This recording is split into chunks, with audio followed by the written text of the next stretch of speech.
உன்னை நான் கேட்காமலே உன்னோடு நான் வாழ்கிறேன்.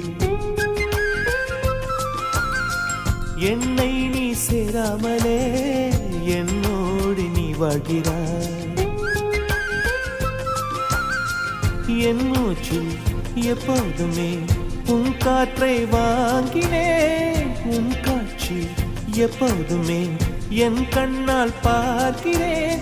எனக்குள் நீயும் உனக்குள் நானும் இருப்பதுனாலே இனி என்ன வேண்டும்? கரிச காட்டு பூவே, ஆயிரம் கோடி சூரியன் போலே மலர்ந்த காதல் பூவே, ஆசைகள் கோடி மனதினில் வளர்த்தாய். கரிச காட்டு பூவே, வானவில்லை போலே